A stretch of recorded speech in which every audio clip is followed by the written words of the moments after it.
Hello guys, this is Jiju സൺ സ്റ്റൈൽസിൻ്റെ പുതിയൊരു വീഡിയോയിലേക്ക് എല്ലാവർക്കും സ്വാഗതം.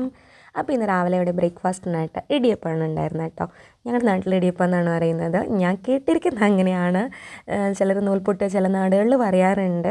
പിന്നെ അതിനോടെ കഴിക്കാനായിട്ട് സൈഡ് ഡിഷായിട്ട് പരിപ്പ് കറിയായിട്ടുണ്ടായിരുന്നു.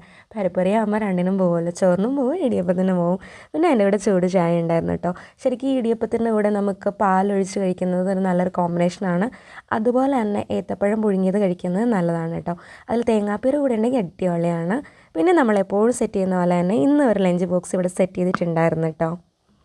ഞാൻ പറഞ്ഞിട്ടില്ല, ഞാനിവിടെ വോയിസ് ഓവർ ചെയ്യുമ്പോഴത്തേനും പട്ടിയോ പൂച്ചയോ കാക്കയോ കോഴിയോ വണ്ടിയോ എന്തെങ്കിലുമൊക്കെ സൈഡിൽ കൂടെ വരുമെന്ന്. ഇവിടെ സ്ഥിരമായിട്ട് വരുന്നൊരു കാക്ക അവിടെ ഒന്ന് കരയുന്നുണ്ട്. ചിലപ്പോൾ കോറസായിട്ട് അതും കേൾക്കാൻ സാധ്യതയുണ്ട്.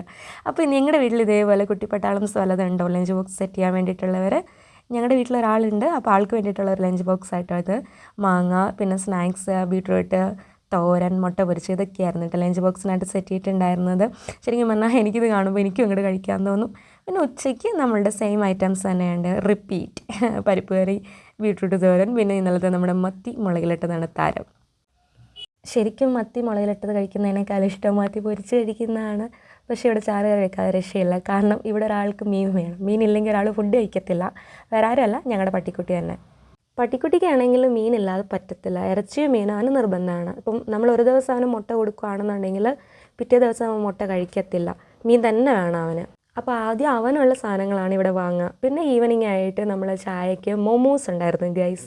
ഞാനിത് കടയിൽ പോയപ്പോൾ കണ്ട് ഇഷ്ടം തോന്നി അങ്ങനെ വാങ്ങിച്ചു. പക്ഷേ ഇത് ഭയങ്കര ഹാർഡായിരുന്നു. അതിൻ്റെ അകത്ത് ചിക്കൻ്റെ ഫില്ലിങ്സ് ആയിരുന്നു. പിന്നെ നമ്മുടെ മുട്ട ബജി ഉണ്ടായിരുന്നു, ഒരു ചിക്കൻ സമൂസ, ചായ, ഇതൊക്കെ കൂടിയിട്ടാണ് കഴിച്ചത് കേട്ടോ. ശരിക്കും നമ്മൾ ഈ മോമോസ് വീട്ടിൽ തന്നെ ഉണ്ടാക്കി കഴിക്കുന്നതാണ് കേട്ടോ നല്ലത്. സ്റ്റീംഡ് മോമോസാണ് കുറച്ചും കൂടെ നല്ലത്. ഫ്രൈ മോമോസിനേക്കാളും നല്ലത് സ്റ്റീംഡ് മോമോസാണ്. പിന്നെ എനിക്കിത് കാണുമ്പോൾ നമ്മുടെ പണ്ടത്തെ കൊഴുക്കട്ടയല്ലല്ലോ, എന്താ അതിനെ പറയുക, കൊഴുക്കട്ട തന്നെ. അതിനകത്ത് ഫില്ലിങ്സ് ഇപ്പം നോൺ വെജ് ഐറ്റംസ് വയ്ക്കുന്ന, അല്ലെങ്കിൽ വെജിറ്റേറിയൻ വയ്ക്കുകയാണെന്നുണ്ടെങ്കിൽ മോമോസ്. പിന്നെ വൈകിട്ട് പുറത്ത് പോയപ്പോൾ പാനിപ്പൂരി കഴിച്ചിട്ടുണ്ടായിരുന്നു കേട്ടോ. നമുക്ക് ഈ ഇഷ്ടപ്പെട്ട സാധനങ്ങൾ എപ്പോഴും കഴിച്ചാൽ വെറുക്കും. പക്ഷേ ഇതൊക്കെയെന്ന് പറഞ്ഞു കഴിഞ്ഞാൽ വല്ലപ്പോഴും കഴിക്കുകയാണെങ്കിൽ ഇഷ്ടം നമുക്ക് കൂടുതലല്ല. എനിക്ക് ഭയങ്കര ഇഷ്ടമുള്ളൊരു സാധനമാണ് കേട്ടോ പാനിപ്പൂരി എന്ന് പറഞ്ഞാൽ. അത് വാങ്ങിയിട്ട് നമ്മൾ അവിടെ തന്നെ നിന്ന് കഴിക്കണം. പാഴ്സൽ വീട്ടിൽ കൊണ്ടുവന്നു കഴിഞ്ഞാൽ നമുക്കത് അലുത്ത് പോവും. അപ്പോൾ അത് അപ്പം തന്നെ കഴിക്കുകയാണെങ്കിൽ അടിപൊളിയാണ്.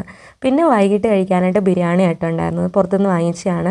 മീനൊക്കെ വാങ്ങിയിട്ടുണ്ടായിരുന്നു. അതൊക്കെ നേരാക്കി വരുമ്പോൾ ലേറ്റ് ആവും, പിന്നെ മടിയാവും ഫുഡ് ഉണ്ടാക്കാൻ. അപ്പോൾ അതിൻ്റെ മടി കൊണ്ടിട്ട് പുറത്തുനിന്ന് ബിരിയാണി വാങ്ങിയിട്ടുണ്ടായിരുന്നു.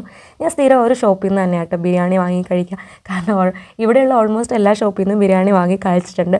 പക്ഷേ എനിക്ക് ഒരൊറ്റ ഷോപ്പിൽ ബിരിയാണി മാത്രമേ ഇഷ്ടമുള്ളൂ. അപ്പോൾ അതുകൊണ്ട് അവിടെ നിന്നാണ് വാങ്ങിയത്. അപ്പോൾ ഇതൊക്കെയായിരുന്നു ഇന്നത്തെ എൻ്റെ വിഷയം.